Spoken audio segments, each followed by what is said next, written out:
کبھی آپ نے سوچا ہے کہ اگر ایک دن ہماری ملاقات اپنے وقت کے امام مہدی علیہ السلام سے ہو جائے، وہ کہ جو اسلام کے روشن چہرے ہیں۔ اس ویڈیو میں ہم اس دنیا کی سیر کریں گے جہاں ہم اپنے وقت کے امام سے ملاقات کے امکانات کو تلاش کریں گے۔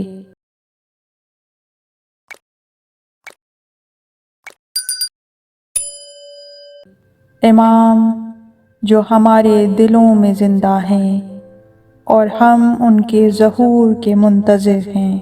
وہ امام کہ جنہیں مہدی منتظر بھی کہا جاتا ہے، ہم شیعوں کے 12ویں اور آخری امام، وہ کہ جو غیبت کبریٰ میں ہیں، اور جب دنیا عدل و انصاف کی سخت ترین ضرورت و احتیاج محسوس کرے گی، اور جب ہم مومنین ان کے ظہور کے لیے آمادہ اور تیار ہو جائیں گے، تب ہی وہ ظہور فرمائیں گے۔ لیکن غیبت کے اس دور میں ہم ان سے کیسے تعلق قائم کر سکتے ہیں، اور اس سے بھی بڑھ کر ہم ان سے کیسے ملاقات کر سکتے ہیں؟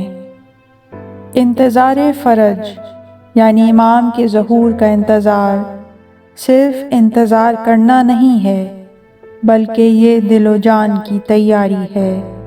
اس عظیم دن کے لیے۔ یعنی ہم میں سے ہر ایک کو اپنی روزمرہ زندگی میں وہ اصول و اقدار زندہ رکھنے چاہیے جو امام مہدی عجل اللہ تعالی فرجہ انسانیت کے لیے لائیں گے۔ اس لیے کہ جب امام کا ظہور ہوگا تو اس وقت ہم اسی حالت میں ہوں گے کہ جس حالت میں اپنی زندگی ہم بسر کیا کرتے ہیں۔ اگر ہماری زندگی گناہوں سے آلودہ ہے، اور اگر گناہوں کی نجاست ہماری زندگی کو ناپاک کرتی ہے، تو پھر ہم اس پاک و طاہر امام کے پاس کس طرح پہنچ سکتے ہیں؟ اگر ہم ان سے ملاقات کرنا چاہتے ہیں، چاہے ظہور سے پہلے یا ظہور کے بعد، دونوں ہی صورتوں میں اسی وقت ہم اپنے امام کو اپنی طرف متوجہ کر سکتے ہیں کہ جب ہم خود کو گناہوں کی غلاظتوں اور نجاستوں سے دور کر لیں۔ اسی لیے امام زمانہ سے ملاقات کی تیاری کا ایک راستہ ہے نفس کی پاکیزگی اور روح کا تزکیہ۔ یہ ایک سفر ہے، اور اس سفر کی جانب پہلا قدم واجبات کی ادائیگی ہے۔ جو کچھ بھی پروردگار عالم نے ہم پر واجب کیا ہے، اس کو خشوع و خضوع کے ساتھ انجام دیں، اپنے لیے مصیبت نہ سمجھیں۔ اس سفر میں نماز، دعا، تفکر اور خود شناسی ہمارے ہم سفر ہیں۔ سب سے پہلے کہ جب ہم واجبات کی ادائیگی کو اپنی زندگی کا سب سے اہم مقصد قرار دیں، تو ساتھ ہی ساتھ اپنے وقت کے امام کے ساتھ ایک مضبوط دلی تعلق قائم کرنے کی بھی کوشش کریں۔ اس سے نہ صرف ہم اپنے واجبات کو بہتر طریقے سے انجام دے سکیں گے، بلکہ پھر نماز پڑھنا، روزہ رکھنا اور دیگر واجبات زندگی ہمیں بوجھ محسوس نہیں ہوں گے، بلکہ ہمیں اس میں لطف آنے لگے گا۔ اور یہی عبادات میں لطف آنا نشانی ہے کہ ہمارا تعلق ہمارے وقت کے امام کے ساتھ مضبوط ہوتا جا رہا ہے۔ اس تعلق کو مضبوط کرنے کے لیے ضروری ہے کہ ہم دعائے ندبہ، زیارت آل یاسین، دعائے عہد، ان کو ہر جمعے کو کم از کم پڑھنا اپنا شعار بنائیں، اور ترجمے کے ساتھ سمجھ کر پڑھیں، تاکہ ان دعا کے پاکیزہ اذکار ہمارے دلوں پر اثر کریں اور ہمارے دلوں کا تعلق اپنے وقت کے امام کے ساتھ قائم ہو سکے۔ اس کے ساتھ ساتھ خلق خدا کی خدمت کرنا، ان کے کام آنا،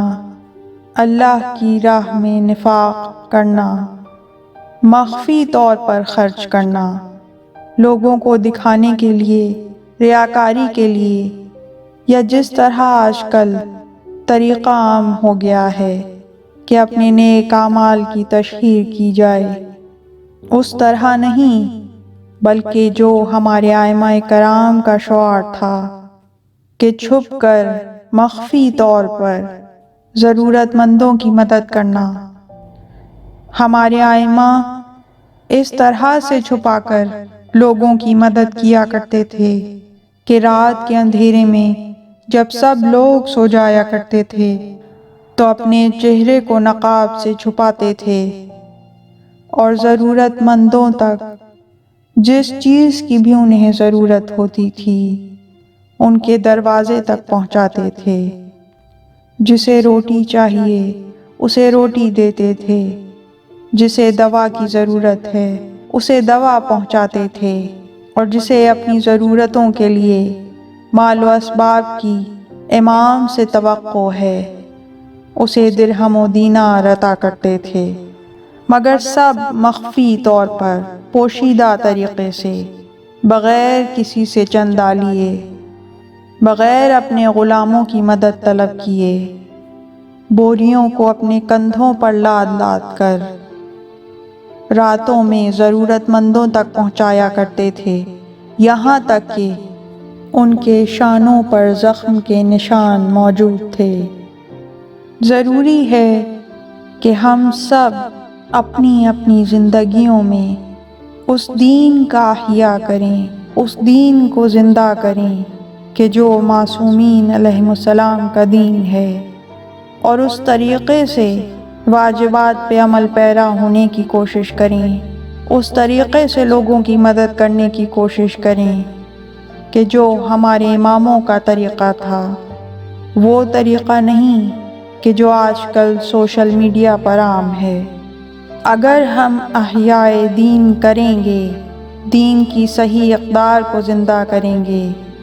تو ہی اپنے وقت کے امام سے ملاقات کر سکتے ہیں،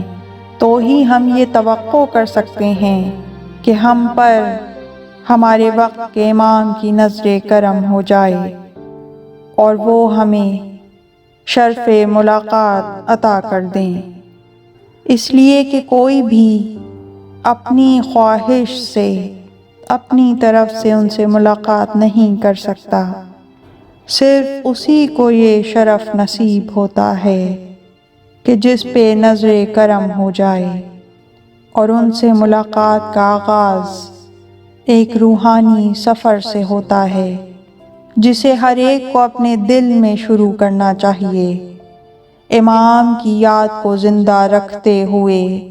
اور ان کی تعلیمات پر عمل پیرا ہو کر ہم میں سے ہر ایک کسی بھی لمحے ان کی موجودگی کو اپنے پاس محسوس کر سکتا ہے۔ آئیے اس امید کے ساتھ اس راہ پر قدم بڑھائیں کہ یا تو غیبت کے اس دور میں مولا کی ہم پہ نظر کرم ہو جائے اور ہم ان کی جبین اقدس کا دیدار کر لیں، اور اگر اس ملاقات کے لیے ہم خود کو اس طرح سے تیار کریں گے جیسا کہ میں نے آپ کے سامنے بیان کیا، تو یقیناً ہمیں دیدار امام نصیب ہوگا، یا تو غیبت کے اس دور میں ظہور سے پہلے یا پھر ظہور کے بعد، کہ جب امام کے ہاتھ میں عدل و انصاف کا پرچم لہرا رہا ہوگا اور وہ خانہ کعبہ کے سامنے کھڑے ہوں گے، تو ہم ان کی خدمت میں پہنچ جائیں گے اور ہمیں اپنے وقت کے امام کا دیدار نصیب ہو جائے گا۔ اللہم صلی علی محمد و آل محمد۔ پروردگار رحمتیں نازل فرما محمد اور ان کی پاک آل پر ہزاروں کروڑوں درود و سلام۔ اللہم عجل لولیک الفرج پروردگار قائم آل محمد کو، ہمارے زمانے کے علی کو اذن ظہور عطا فرما۔ اس طرح کی مزید تحقیقی، علمی اور تاریخی ویڈیوز دیکھنے کے لیے چینل کو سبسکرائب کیجیے اور بیل آئیکن پہ کلک کیجیے۔ ویڈیو کو لائک کریں اور کامنٹس کے ذریعے بتائیے کہ آپ کو ویڈیو کیسی لگی۔ اگلی ویڈیو تک کے لیے خدا نگہدار۔